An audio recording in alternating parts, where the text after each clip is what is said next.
Hi, it's Rachel with Stirring the Deep. In this video, I want to talk about what it means to tempt God. In Matthew 4, Satan is tempting Jesus. And these are ways that we really need to examine because these are all ways that we're tempted. But sometimes we don't understand the connection of the temptations that he went through and how that relates to our personal experience. And that's why I want to address this one of tempting God. So in verse 5, it says, "Then the devil took him up into the holy city, set him on the pinnacle of the temple, and said to him, 'If you are the Son of God, throw yourself down, for it is written, He shall give his angels charge over you, and in their hands they shall bear you up, lest you dash your foot against a stone.' Jesus said to him, 'It is written again, you shall not tempt the Lord your God.'" So you see from this example, he was tempting Jesus to make a choice against the will of God, for death and not for life, against the love of God. And Jesus is like, you don't tempt God like that.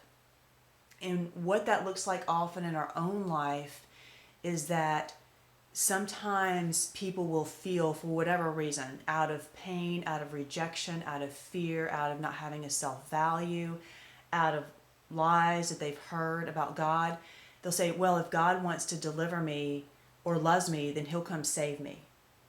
Meaning, even though they're walking in death, even though they're going against his will, they think, well, I know I'm doing this bad thing and it's not right and it's against truth and love, but if he really loves me, he'll come to me and draw me out or do something regardless of what I do. And that's not how it works. And sometimes, people even do this in relationships where they have this love that's being shown to them, but for some reason they don't trust it, they don't understand where it's coming from, they don't understand what real love is and what it entails. And so they go, well, if they really love me, then even though I choose to be separate or go my own way or harm them or whatever it is, then if they really love me, then they'll come to me and they'll save me. And that's tempting that love. That's testing that love. And that's not at all how you handle true, pure love. You don't, once you're in love, and that's what he is. Once you're in God's love and his mercy, it's always there for you. And once you're in it, you don't step out of it to test it, because that is dishonoring of that love. So you don't step out of that and go into separation or whatever it is to see if that love is real. No, you go into it and you experience it and you abide in it, and that's how you know it's real. But often people, and I said for many reasons, but in their own pain, that's what they do. They go the wrong way. They do something harmful. They choose death. They choose what isn't love. They choose separation from God, and they think, well, if he loves me, then he'll come get me. If he loves me, then he'll come save me, regardless of what I'm doing. Love is honoring. Love desires love. Love chooses love. That's how it works. So if you're choosing your own way, then that's what you're choosing. So if you're choosing, so that's in this situation. Christ is like, I'm never going to choose death over life in this meaningless example. I'm not going to go against the will of my Father who loves me, who desires and has shown me how to stay in his protection, how to abide in his love. It's basically that temptation to step out of God's love, and out of his will. And when you choose that, you're tempting him in saying, well, if he really loves me, then he'll rescue me anyway. And God's love is so abundant that in the end, he often does rescue you. But what happens is that you have to experience that choice of what you made.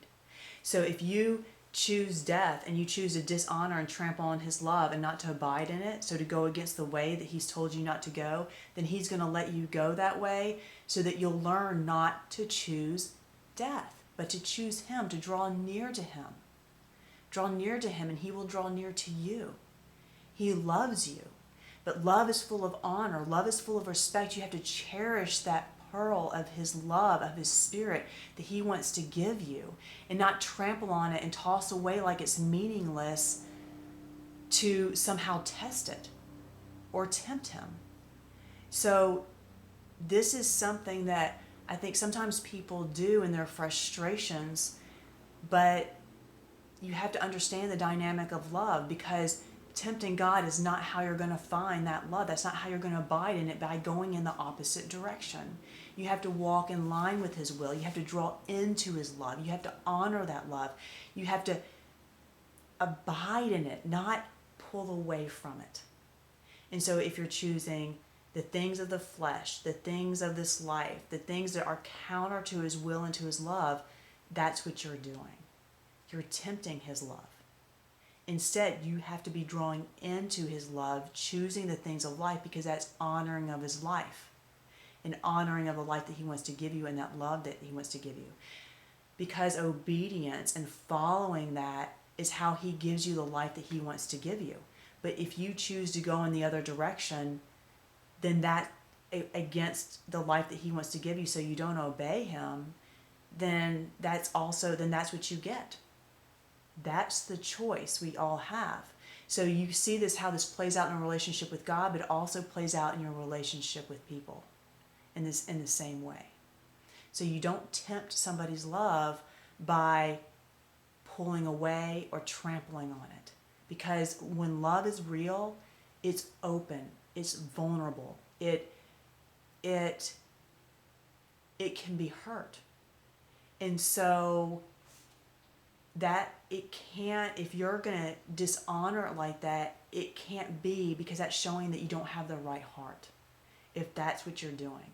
So until you're refined in the fire by being in that place of refinement, you can't experience it until you come back and really honor it.